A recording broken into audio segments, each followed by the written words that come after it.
बिस्मिल्लाहिर्रहमानिर्रहीम। अस्सलाम वालेकुम प्यारे प्यारे व्यूवर्स, क्या हाल चाल है, कैसे हैं आप लोग। तो आपको अंदाज़ा हो गया होगा गोश्त देख के, क्योंकि गोश्त का आइटम बनता है। तो आज हम बना रहे हैं आपके लिए शामी कबाब, जो कि हर घर में बहुत ज़्यादा ज़रूरी भी होता है और फटाफट बहुत ही फेवरेट मज़े का जायका लेकर आता है। और कोई मेहमान आ जाए तो फटाफट आप दाल के साथ फ्राई कर दें, सब्जी के साथ फ्राई कर दें तो ज़बरदस्ती डिश बन जाती है। तो आज हम आपके लिए बना रहे हैं शामी कबाब, जिसके लिए मैंने बीफ लिया है, तकरीबन 2 kg से ज़्यादा है। ये 2 kg बीफ लगा लें। और ये चने की दाल है, जो कि मैंने 1 kg से कम लिया और इसको सोक करके रखा है 3 से 4 घंटे के लिए, क्योंकि मैं देगची में पका रही हूँ, कुकर में नहीं।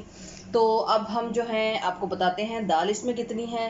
दाल 1 kg जो होती है उसमें 1000 ग्राम होता है, तो मैंने इसमें 700 जो है वो ग्राम लिया है, पूरा केजी भी नहीं ला। और जो गोश्त है वो मैंने 2 kg लिया, क्योंकि दाल की क्वांटिटी कम हो तो ज़्यादा मज़े के कबाब बनते हैं।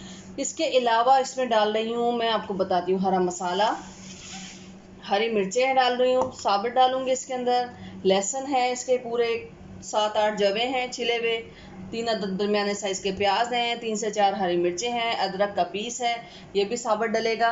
और अब मैं आपको बताती हूँ कि कैसे बनाना है इसे। अब ये मैंने बड़ी सी देगची ले ली है ताकि इसमें खुल के पक सके। मैं कुकर में नहीं पका रही, आप हो सके तो कुकर में भी पका सकते हैं। मैं ज़रा देगची में पका रही हूँ ताकि आराम से प्रोसेस आपको बता सकूँ। और अगर आप कुकर में पकाएंगे तो 20 मिनट में ही आराम से हो जाता है। इसके बाद इसमें प्याज, सब चीज़ें साबुत ऐसे ही जाएंगी। नीचे रख दी मैंने दाल और प्याज, और ये अदरक का पीस भी धुला हुआ था, वो सब मैं इसमें शामिल कर दूँगी और फिर गोश्त डालूँगी। अब हम जो हैं, अब हम इसमें सब साबुत मसाला डाल चुके हैं। अब मैं इसमें गोश्त शिफ्ट कर दूंगी। दाल सोख होके फूल गई है, ये देखें आप। दाल को मैंने खूब, ये आप देखें नाखून से भी टूट रही है, इतनी सोख हुई हुई, क्योंकि मुझे बगैर कुकर के पकाना था, इसलिए दाल को सोख करना बहुत ज़रूरी था। फूल भी खूब गई है, वरना ये थोड़ी सी दाल थी, 700 ग्राम थी। आप चाहें तो 1 kg भी ले सकते हैं। 2 kg गोश्त अगर आपका हो तो उसके अंदर 1 kg दाल भी ले सकते हैं। लेकिन अगर आप दाल की क्वांटिटी कम रखेंगे तो जो है रेशा ज़्यादा होगा, कबाब का ज़्यादा मज़ा आएगा। तो ये हम गोश्त जो है बड़े बड़े पीस बनवाए हुए हैं मैंने, और बोनलेस ले लिया है मटन का। और अब हम इसमें डालेंगे मसाले। तो बहुत ही सिंपल तरीके से और बहुत ही लजीज शामी कबाब बनाना सिखाते हैं। गोश्त शामिल करने के बाद इसमें हरी मिर्च, जो गोल मिर्च है लाल, साबुत डालेगी, पाउडर नहीं डालना, इसका फ्लेवर अलग आता है। तकरीबन ये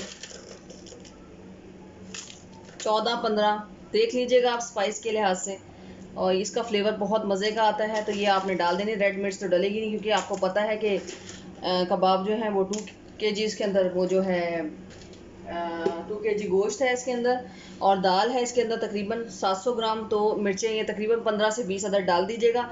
और अगर आप जो हैं ज़्यादा मिर्चें खाते हैं तो इसके अंदर आप थोड़ी सी कुटी हुई मिर्च भी ऐड कर दीजिएगा।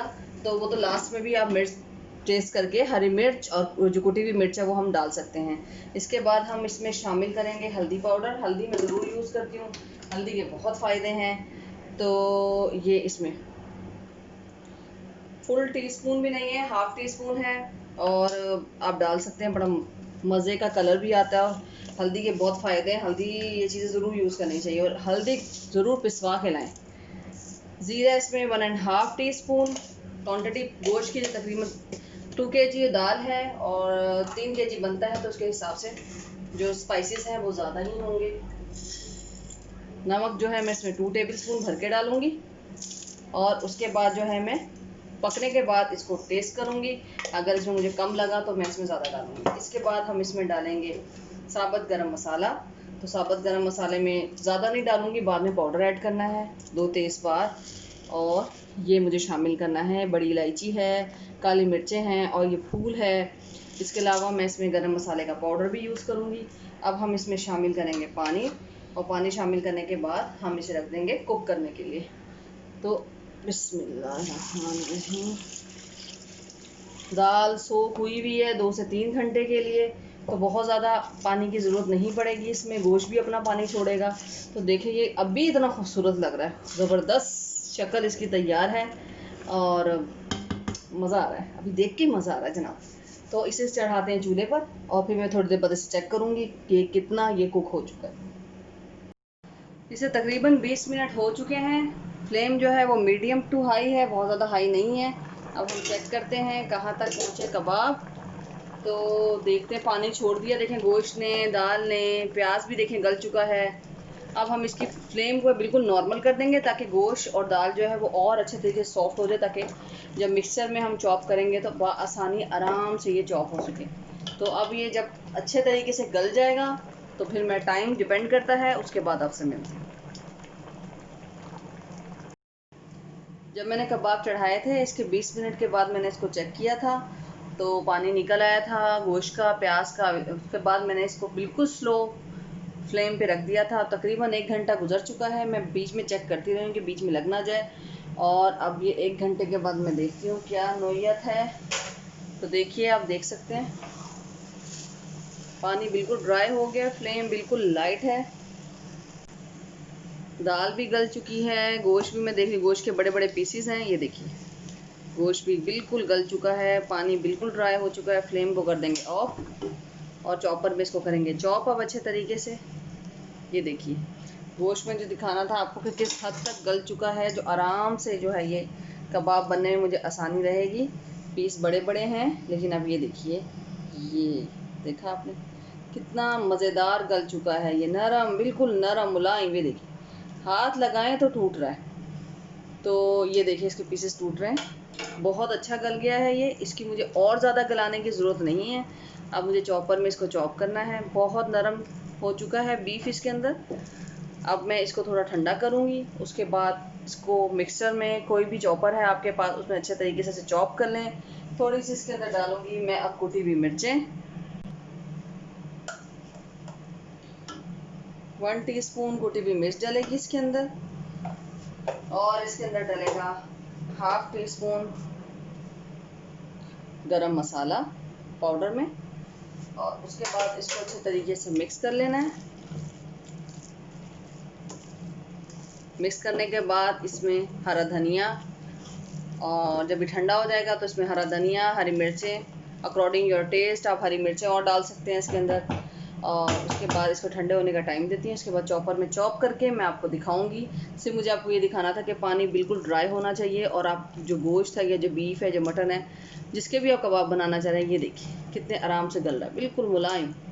तो उसको आपने इतना गला दें कि आप चम्मच लगाएं तो वो बोटी टूट जाए। ये देखिए, तो अभी बिल्कुल गल चुका, ठंडा होने का वेट करूँगी। इसके बाद जो है मैं इसमें हरा धनिया, पुदीना, हरी मिर्चें, जो जो आप डालना चाहें। अगर आप स्पाइसेस ज़्यादा चाहते हैं तो उसके अंदर आप ज़्यादा सारे हरी मिर्चें डाल दें, बहुत मज़ा आएगा।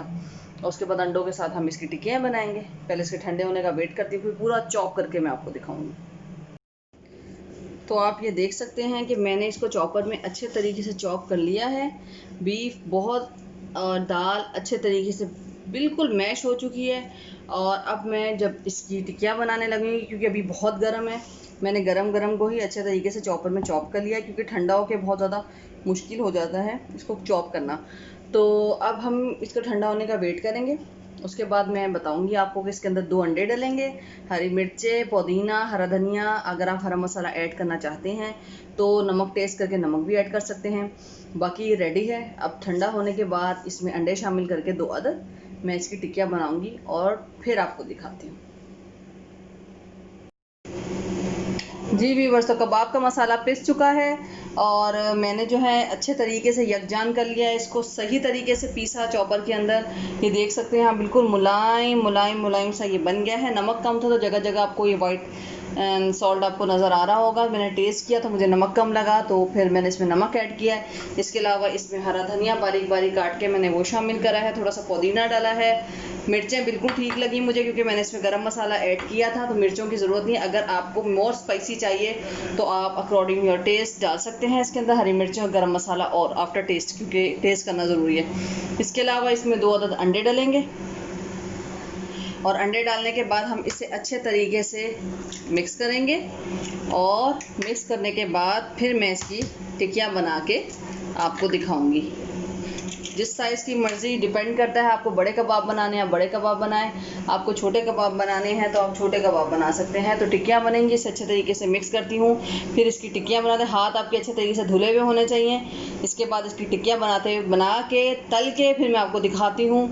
तो मिलते हैं कबाब की टिक्कियाँ बनने के बाद। ये सारा प्रोसेस मैंने आपको दिखाया है, एक एक चीज़ दिखाई है, ज़्यादा तफसील से नहीं दिखा सकती क्योंकि वीडियो बहुत लंबी हो जाएगी और आप लोग पक जाएंगे। तो बस अब मैं इसकी टिक्की से अच्छे तरीके से मिक्स करूँगी और उसके बाद इसकी टिक्कियाँ बनाऊँगी, फिर फ्राई करके आपको दिखाती हूँ। जी नाज़रीन, आप देख सकते हैं ये टिक्कियाँ जो है वो मैंने तैयार कर ली हैं। पूरा ये बॉक्स रेडी है, इस तरह शीट की मैंने लेयर्स लगा के पूरी टिक्कियाँ जो हैं वो बना ली हैं। अब ये फ्रीज़ कर दूंगी शामी कबाब और उसके बाद मैं आपको फ्राई करके दिखाऊंगी कि ये कैसे बने हैं। तो इसी प्यार और मोहब्बत के साथ शेयर करें, लाइक करें, सब्सक्राइब करें, बेल आइकॉन पे क्लिक करें और ज़्यादा से ज़्यादा इसको शेयर करें। इसी मोहब्बत और इसी प्यार के साथ मैं आपके लिए नई नई डिश लाती रहूँगी। अल्लाह हाफिज़।